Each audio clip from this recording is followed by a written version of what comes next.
Okay, here we are at the very front end of the International Space Station.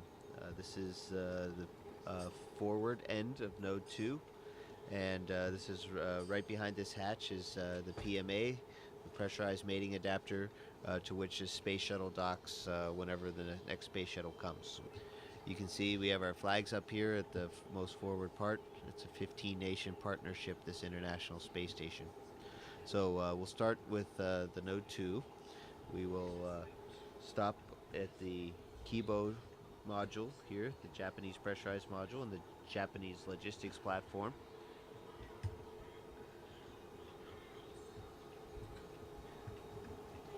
We'll stop back there in a second.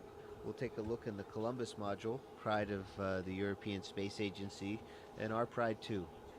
And then you can look down the stack, and you can see several other modules, and even into the a little bit into the functional cargo block, the FGB, and then the service module. So it's a really big space station that we got. Welcome to Kibo. Please enjoy and relax in this brand new, the most spacious and quietest room in the ISS.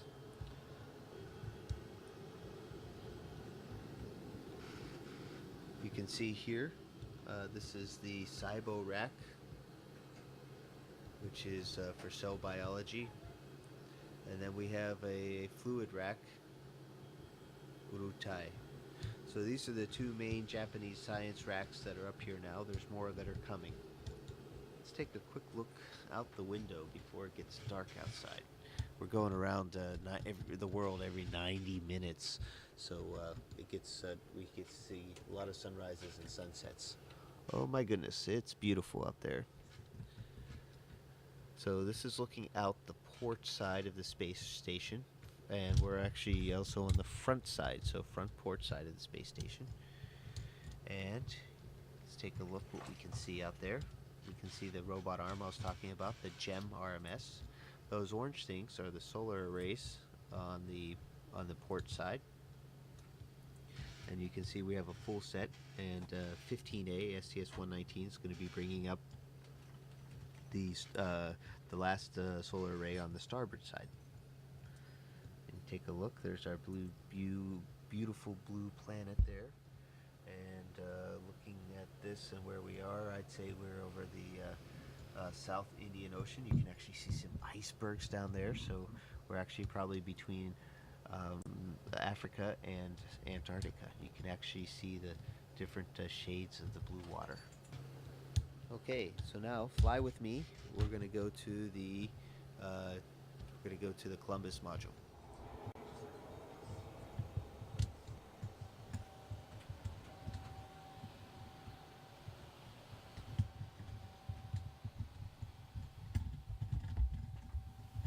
Here we are in the Columbus module. You can see it's also spacious. It's also cluttered because it's a great place to store things or temporarily stow them. It's not going to be this way forever. We're going to have it nice and clean pretty soon. We're flying back to Node 2. We'll take a quick look what else we have here. We have my work area. It's a little bit cluttered right now, but this is kind of my desk. It doesn't sit out horizontally, but it has everything I need on it. This are my crew quarters right here. You can tell has my name on it. And in fact, I can give you a tour real quick of crew quarters. This is what it looks like inside.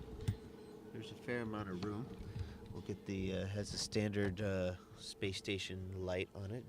So now we're going into the Destiny laboratory, headed aft on the space station. And there's my crewmate, Sandy Magnus. She's getting her exercise in for today. This rack is the oxygen generation system, and we have a few too many things on this rack, and we're in the middle of cleaning it off, not to interfere, but you can see oxygen, we're making oxygen, and when we make oxygen, we're breaking down water into hydrogen and oxygen, and the oxygen comes right out here. The water we're making either comes from the condensate from the air conditioning system, the water that's in the air, or urine. So this is a really neat regenerative life support system. And now we're going to go back into one of the first modules, Node 1, which is also called Unity. These are this is our pond or wall of water that's down here. We have different kinds of water, and these are called contingency water containers, CWCs. And you can see different kinds. There's water that you can drink, and water that you can use for other things like flush water or generating oxygen. Now here's the airlock. As we go, the Quest airlock. This crew lock is a hatch that goes outside into space. So you can see that hatch right there. In the meantime, we're kind of storing EVA related things here. You can see this is a safer, which is a kind of a jet backpack that we wear on the outside of our spacesuits in case we get separated from the spaceship. We can fly our way back in. I remember being a Capcom on STS-96 when I first saw these signs. That's pretty amazing.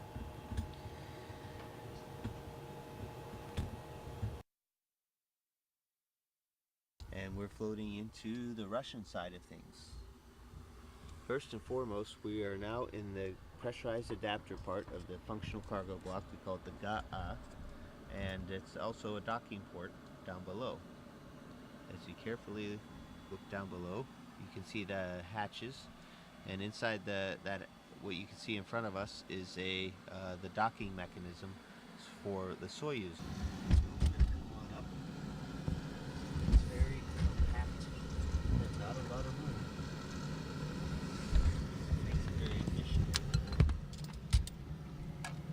Now Yuri's been busy unloading the Progress. We just finished an EVA, so things here in the functional cargo block are very functional right now and very cargo-y. So you can see things are just really full here in the FGB. As we leave the FGB here and go into the docking compartment. Docking compartment is another one of those vertical looks, and it's a kind of a misnomer. It's not just docking compartment, but it's also a airlock. So Yuri and I went out in these two spacesuits a few weeks ago and went into open space and had a spacewalk. Continuing on down through here, and we'll stop here on the way back, is our Progress cargo vehicle. The Progress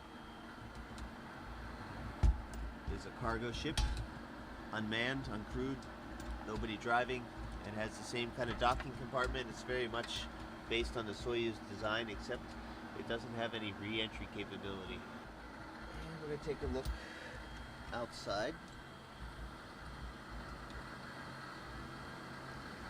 And this is the hatch that I opened up and went outside for a spacewalk, and we're looking aft on the space station. There's a ladder, some solar panels. We're looking at the service module, Zvezda, and looking at our beautiful planet Earth. Let's see if we can get a nice little view here of Earth. A little small treat. There's no tour of the space station would be complete without it. Last but not least, in the service module, Zvezda, which means star. It's the heart of the space station. It's where we used to have the only place where we could create oxygen and live with the carbon dioxide removal system, as well as a place to eat and sleep. There's my crewmate, Yuri Lonchakov, exercising on the treadmill with vibration isolation system, the TVIS. So this is our eating area. There's our table. And we're just getting ready for lunch. There's our water dispenser right there, Russian style. And our controller for the water dispenser. There's Yuri's room off to the side. You can see he has a sleeping bag right there hanging on the wall, and a computer right here so he can call on the telephone and write email and read books. And relax in the evenings a little bit, because we have long days up here. This is a surprise visit that you guys are paying on us today. So things aren't cleaned up, but they're real. This is exactly how we work and live in space. And that'll wrap up the tour. This is the International Space Station. A very good example of what human beings can do when we work when we work closely together.